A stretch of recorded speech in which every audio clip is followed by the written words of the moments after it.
What's up, people? It's your girl, Adeola. I never thought I would live to see this day when angry Africans will get so tired that they will beat up their president right in his office. I was like, hey, yeah. Seriously, it happened in Mali.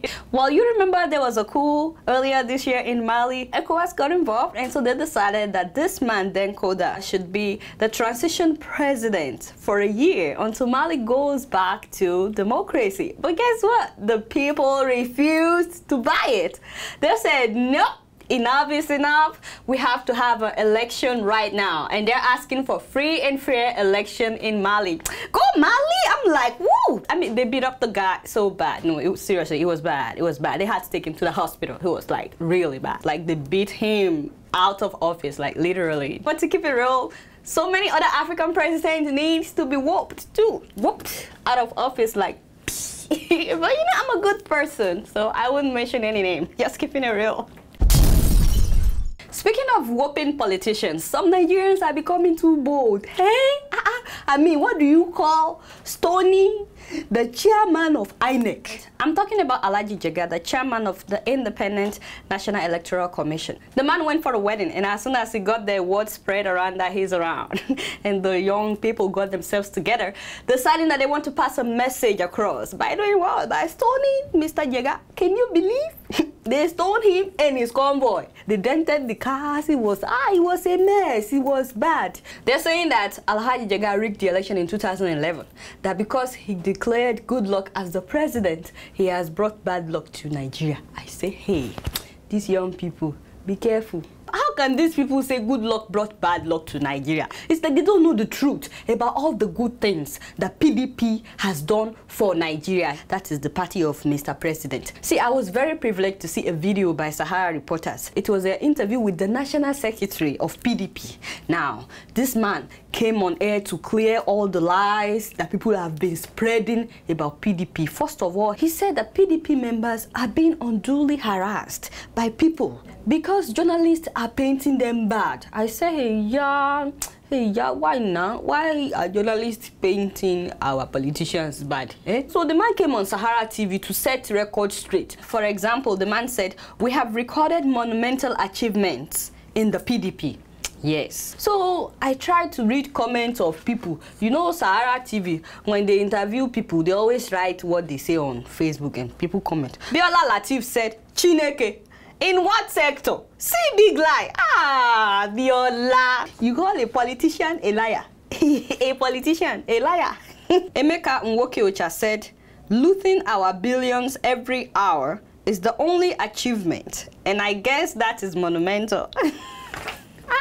Why is nobody agreeing with this man, for God's sake? The man said there is no instance where you can say PDP rigged election. Where did PDP rig? Huh? Listen to this comment by Abba Maiwada. You think Nigerians are stupid?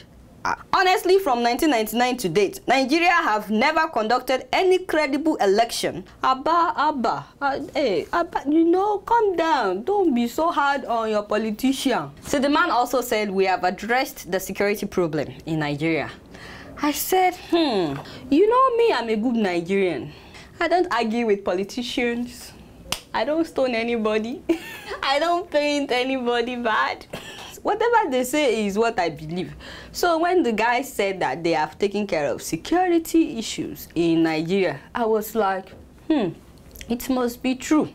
Until, you know, a few days ago, I was reading the news and I saw 4 people killed, houses destroyed, has bomb blast rocks, Maiduguri. I said, so where is this man living now? Is he living in the same Nigeria? And then I heard about the man that was caught with grenades and explosives at the ministerial briefing in Abuja. I said, that is security issue. Where is this man living? Like, no, seriously, where is this man living? Mr. National Secretary, you know, open your eyes now. These things are happening every day. By the way, did you see that guy that was arrested at the ministerial briefing? I mean, who would see this guy and suspect that he could be a member of the Boko Haram? He said his name is John Akpabu. Does that ring any bell? Since then, me, I don't trust anybody.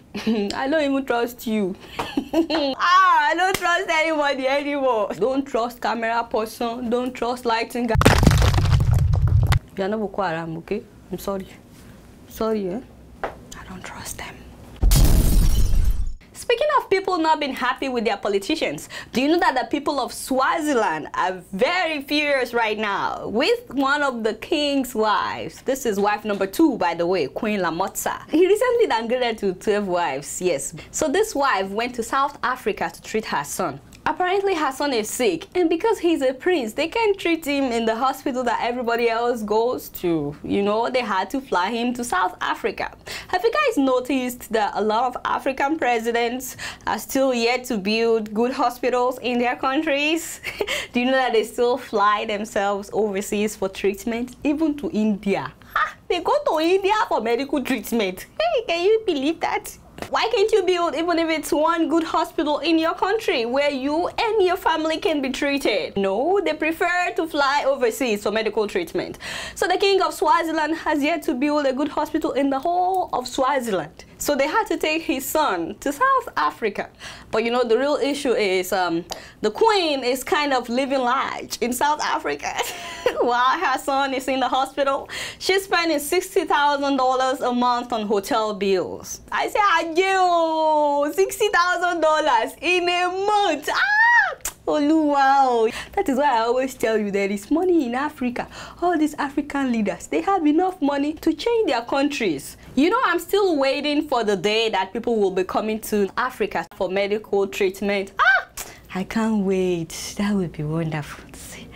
To hear people say, I'm going to Africa for medical treatment. Because, you know, we have the expertise, we have the knowledge, you know, our doctors are really good. It's just the equipment, yes. The people are really mad that they took the prince to South Africa for medical treatment when a lot of people are dying because the hospitals that they have are not well equipped. They're telling the government, fix the hospitals instead of going overseas to spend our money for medical treatment and to spend our money for hotel bills. And wife number 2. Listen up, $60,000, that is too much. I'm waiting for a real protest out of Swaziland. Until then, I'm keeping it real.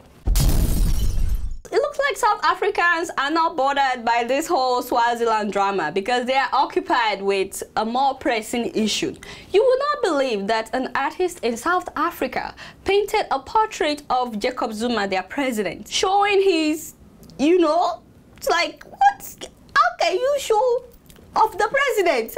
And guess what? Jacob Zuma sued the guy. He sued him. I said, hey, I've never heard of the president suing a civilian. I'm waiting to see the outcome of this. He sued the guy for painting his picture like that.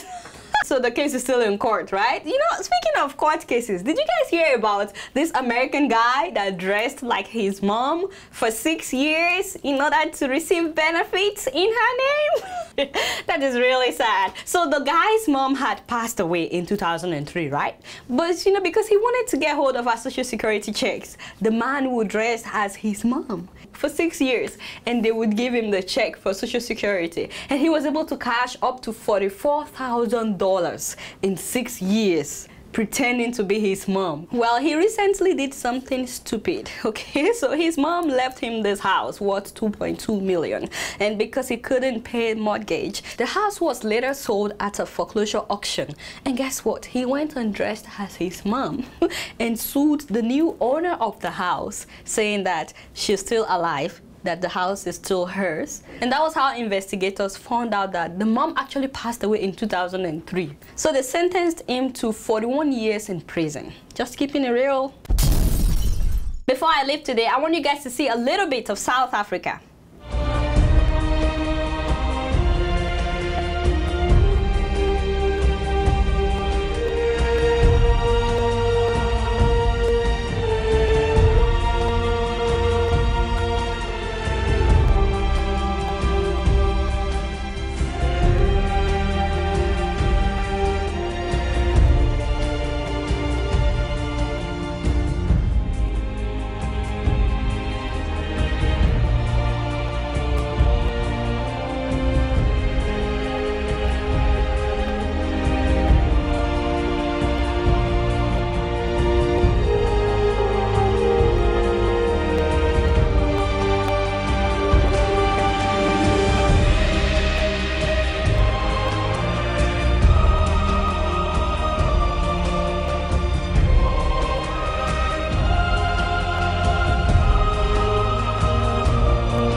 real, it's been real, and I'm keeping it real right up in here. Until next week, I'ma see y'all later. Peace out.